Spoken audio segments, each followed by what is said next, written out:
हर रात अलग अलग महिलाओं के साथ सोना है, लेकिन वो अपने शरीर को नहीं बेचता, बल्कि ये एक ऐसा पेशा है जो खास तौर पर महिलाओं को सुलाने के लिए है। इस पेशे का एक खास नाम है बेड बेबी, जिसमें सुगंधित मोमबत्तियां जलाना, कोमल सुगंध फैलाना और इस तरह का बिना छुए का स्पर्श शामिल है।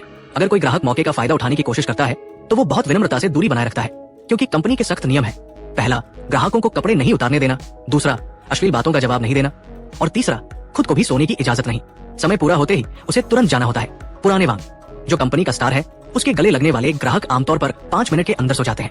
वो एक रात में आमतौर पर 3-4 घरों में जा सकता है। लेकिन आज रात वांग को एक खास ऑर्डर मिला। ये शाओमी की पहली बार इस सेवा को आजमाने की कोशिश थी और उसने एक साथ 4 घंटे का पैकेज खरीदा। प्रक्रिया के अनुसार शाओमी को पहले अग्रिम भुगतान करना था।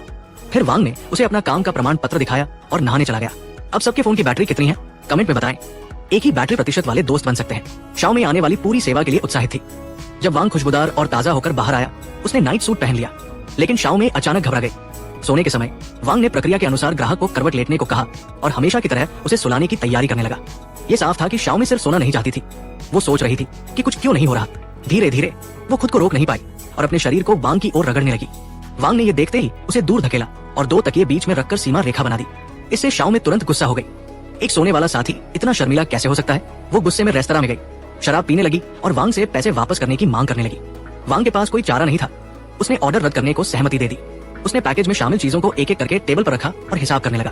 2 सैंडविच, 4 सुगंधित मोमबत्तियां, 2 ड्रिंक, 2 वॉश किट और 4 घंटे के 2000 रुपए। अभी 1 घंटे 2 मिनट की सेवा हुई थी। यहाँ आने का ट्रांसपोर्ट खर्च और एक जोड़ी डिस्पोजेबल दस्ताने भी घटा दिए। ये सुनकर शाओमी और नाराज हो गई। वो कुछ खाकर अपना गुस्सा शांत करना चाहती थी, लेकिन फ्रिज खोलने पर कुछ भी नहीं मिला। तभी उसकी नजर वांग के लाए सैंडविच पर पड़ी। पैसे तो खर्च हो ही चुके थे, तो क्यों न उसके साथ सो लिया जाए। बिस्तर पर लौटकर शाओमी ने वांग का सैंडविच खाना शुरू किया। वांग भी काफी मददगार था। उसने खाने के बाद का कचरा फेंक दिया और फिर उसे सुलाने की तैयारी करने लगा। वांग ने एक सुगंधित मोमबत्ती जलाई और शाओमी को आंखों पर पट्टी बांध दी, लेकिन शाओमी 3 सेकंड भी शांत नहीं रह पाई। वो फिर से बेचैन हो गई।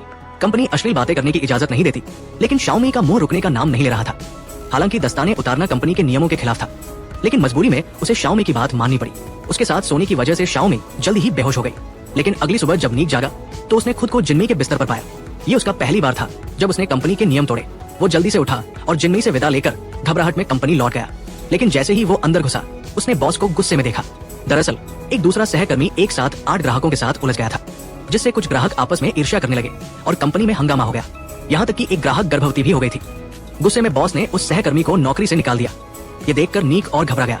लेकिन जब बॉस ने नीक को देखा तो उसका रवैया बदल गया। न सिर्फ नीक की गलती पर कोई सजा नहीं दी, बल्कि उसकी कमीशन बढ़ाने की बात की। दरअसल जिनमें ने नीक को 5 सितारा रेटिंग दी थी और 1 महीने की रात की सेवा भी बुक कर ली थी। अगले 1 महीने तक नीक हर रात जिन्मी के घर जाता रहा। लंबे समय तक साथ रहने के बाद नीक को पता चला कि जिन्मी ने हाल ही में अपने सबसे प्यारे आदमी को खो दिया था।